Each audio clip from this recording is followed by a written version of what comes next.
Hi everyone, I'm Dr. Care, and today I'm going to show you how to sew up these soft twisted headbands, otherwise known as turban headbands. These are a really fun, quick project for somebody who is new to sewing or new to sewing knits, and I hope you enjoy it as much as I do. Let's get started. So to start, first we're going to need some fabric. So this is a length of 21 inches by 11 inches of cotton lycra. So this fabric has a pretty good stretch to it, pretty good thickness, and little tip when you are new to sewing knits, if you're using a solid color and you forget which side is the good side, which is the inside and which is the outside of the fabric, or the right side or the wrong side of the fabric, knit fabric, when cut, will always curl towards the good side. Just a little tip. Might make it a little frustrating at first when you're lining things up, but there are some things that you can do to make that easier. You're also going to need some thread. You can hand sew these if you want. I use my machine, my classic sewing machine. You can use a serger if you have that. I prefer not to use my serger for anything that I'm going to stretch over my head. For some reason, my stitch integrity just lasts when I use my regular sewing machine a little bit better when I do with my serger. Um, so for thread, I actually don't use regular cotton thread or nylon thread. I actually use a stretch thread. This one, and I am not affiliated with any specific brand. These are just things that I found work the best for me. So this is the Eloflex by Coates and Clark. I love how this has some give to it, and so it really helps preserve the integrity of the stitch when you do have to stretch the fabric, especially going over the head, going over the face. I'll use this when I'm making neck gaiters and hats as well. So that's already loaded onto my bobbin and onto my machine. I always have a bunch of these. You can get them on Amazon. You can get them at, I love to get them at Joann's Fabric. It's one of my favorite places to go. And then instead of needles or pins to clip the fabric together, I actually use these clips. Sometimes you can find them in the quilting shops. I actually get these on Amazon in a large tin because sometimes you'll get one that's a little bit too stiff and they will snap. But you also don't have to worry if you're sewing with younger kids or newer sewists or somebody who has low sensitivity in their feet. You don't have to worry about dropping pins on the floor and accidentally stepping on them. They're just really user friendly. I just prefer them for any knit fabric. Um, and again, I get those on Amazon. I just absolutely love them. Oh, one more thing. Something that I absolutely cannot sew without is my beverage of choice, and that is my protein latte. I love my coffee. I love my coffee. I love my coffee mugs. If you notice, there's a theme to me. I love it. If you don't like it, if it's not your thing, I'm sorry, but it is mine. So just going to take a sip. So now my fabric's laid out flat. I have my clips. I'm actually going to put them in the bin so I don't lose them. First things first, right side up, we are going to fold our fabric in half. Now you can, if the rolling of the fabric is a little bit frustrating to you, you can iron it with a little bit of steam for a second. It will hold it slightly, still doesn't hold it completely. You find ways just to work with it. You just take your time with unrolling it. And then you're going to go along and just clip as you need to secure it together. You could do it without clipping it. I've done that before. A little bit slower with the sewing versus when I clip it. If you want to use needles or pins to hold it together, you can. You just need to be a little bit more careful because you don't want to rip this fabric either, because if you get a rip or a little tear or a snag in the thread, it can actually cause a problem with it can snag through the design, and then you'll get like a little line going through it, and it doesn't ruin it, but it makes it difficult to look at. It's not the way it was. It's actually a fun project for like a Girl Scout troop to use if they're doing Girl Scouts or Boy Scouts. If they're learning sewing, or a home ec group. It'd be really fun if you're doing like a fundraising for a home ec or a what's it called in high school? The future FHA groups, Future Homemakers of America. I don't know if they still have that at all. I might be dating myself by saying that. I know we had one in high school, but no. And if you do use this for one of those projects, tag me on Instagram, tag me on Facebook. I'd love to see how you use it. Now our fabricals is all ready. So I'm going to set my machine to my stretch zigzag stitch. That's the actual name of it. A lot of sewists will call it the lightning stitch, or the lightning bolt stitch. I do the same thing. And then if you notice that there are these numbers up here. So 1 is the stitch length. So that's going this way. Another one is the stitch width. I actually want to increase this on both ends. Yeah. Because I want my stitch a little bit wider. It just is easier to work with. I find that on these stretch knits, if I use a smaller and a more compact stitch, it's more likely to pull it because there's so much pushing through the fabric that it'll actually cause the fabric, or be more likely to cause the fabric to be pushed into the feed dogs, into the machine. And it's frustrating. It's an easy fix, but it's still frustrating. If you have a lighter knit fabric, what you can do, and you're really afraid of it being sucked into the feed dogs, what you can do is cut strips of tissue paper, not tissues, tissue paper like you would find in the gift wrap section. And when you're clipping, you would clip this along on both sides. And what that does is just make the weight or the thickness of the fabric a little bit heavier, so that it's less likely to be pulled into the feed dogs. And the feed dogs are actually right in here, these little jagged little areas. And what that does is that feeds the fabric through. So my machine is ready. My fabric is ready.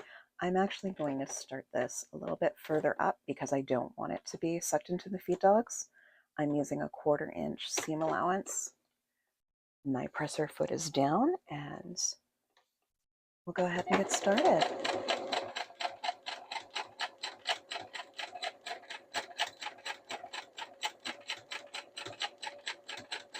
I don't go too fast when I'm sewing knits. I'll go faster if I'm using like a quilting cotton and a straight stitch. And if you notice, I'm not so exact with my fabric. Everything isn't perfectly lined up, and that's fine. That's okay. This is a very forgiving project. And as you go, if you find that you didn't connect it as much, you just go and adjust it. And you keep sewing along. You can always go back and trim it afterwards, but this will be turned inside out, or outside in, inside out.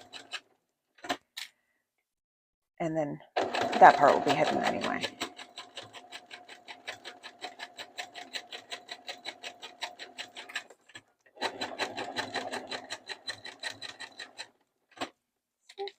Not so scary, is it? I should really love sewing with knits. I have such a fun time with it. I love sewing. Gifts for my friends, gifts for my family, especially gifts for my family.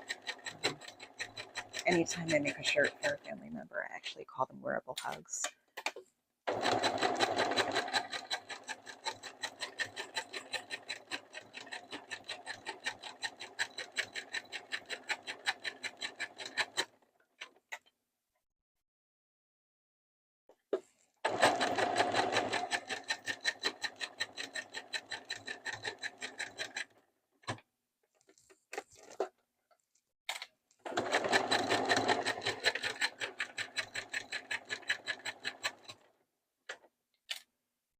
You come into the end and see, not so exact, and that's okay.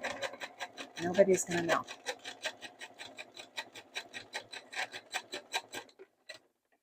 I don't need to backstitch here because this will be finished when we sandwich it. But I will go back, and first I'm going to clip these threads here. I'm going to go back and finish this edge. Now, I didn't start right at the edge because I know if I start right on the edge, unless I'm batch sewing with the second one right up against it, I am more likely to have the fabric pulled into the feed dogs, and I don't like that. I could have used the tissue paper, I just didn't want to.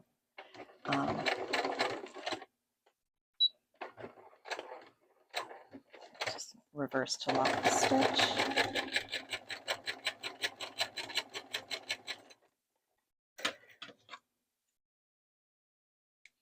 Okay.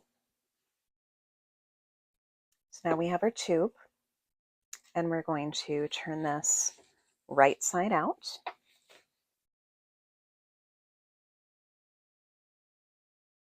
And now comes the fun part. You can iron this if you want to. I just prefer not to. I just like to get to the fun stuff part. So now we're going to put the twist in the turban. So I'm going to lay this out. And if you see, if you have this and it's bothering you, you can take your rotary cutter. And this is where, if you're a younger sewist, meaning under the age of 18, or, well, if you're a kid learning how to sew, have mom and dad help you with the rotary cutter because they are very, very sharp. I have cut my hand with them before, and it's not pleasant. So we are going to make a sandwich now. And we're going to go about halfway. So if you notice, that is the 5 inches. So I'm going to go halfway through. And then this top area is going to be folded over. And this bottom area is going to be folded behind. This is what makes the twist in the turban. I'm going to line up the edges. Now, sometimes if I'm sewing for my little shop on Etsy, I'll use my serger to finish this, but you can finish this actually with a straight stitch. So I'm going to put the straight stitch on my machine. I'm going to increase the width slightly. Don't need to worry about or increase the depth of the stitch slightly. Not, you don't have to worry about the width with the straight stitch. And then I'm going to come back to my machine. Easiest way, because it is slightly bulky at the top and at the bottom. And if you're new, that may be a little bit awkward with the presser foot having to go over that bump. So an easy tip to go through that is to actually start in the center. Presser foot is down. And I'm going to go nice and slow because you're going through a couple of different layers of fabric. Bring this closer so you can see.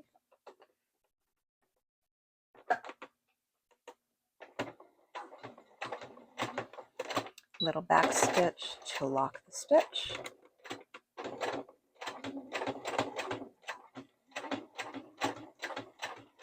Now this is actually more of a 1/2 inch seam allowance, and I'll show you why in a minute.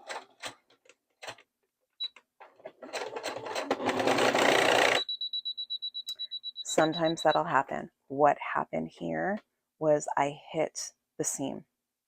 That was my own fault. I wasn't watching. This is an easy fix on my machine. So what I'll do is turn it off. I will bring the needle up, and I always like to make sure that the needle wasn't bent.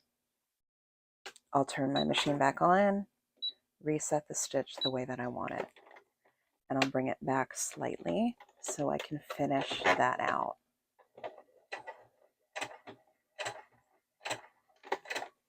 Nice and slow.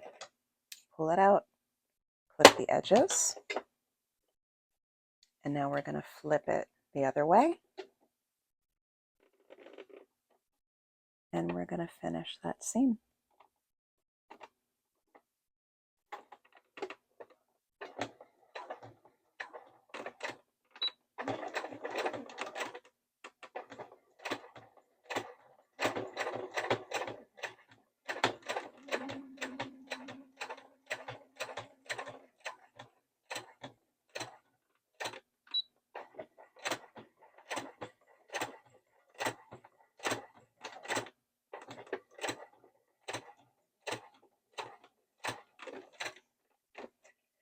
Okay, clip these threads, and now we're going to go through and clip all of the threads.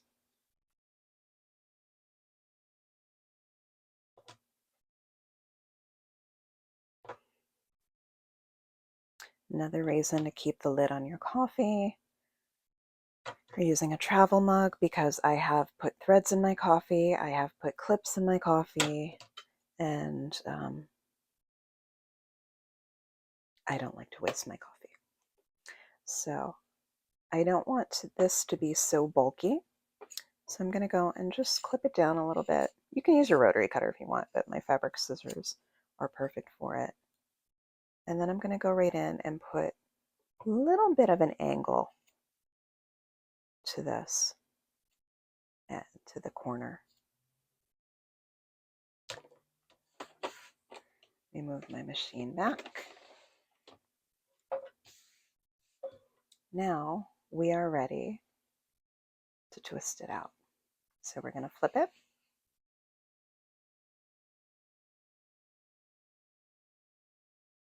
And there you have it. Cute little twist for your stretch headband.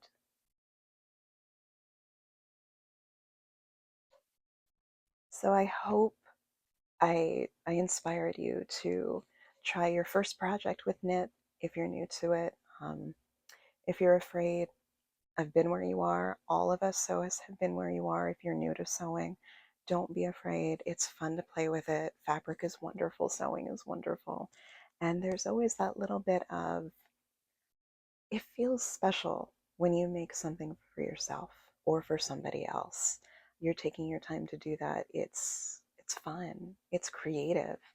And I really love this. So go ahead and tag me at Instagram at Dr. Kara Cares, or on Facebook. You can join my Facebook group at Dr. Kara Cares. Tag me along. Let me see what you're doing. Especially if this was your new, you're new to sewing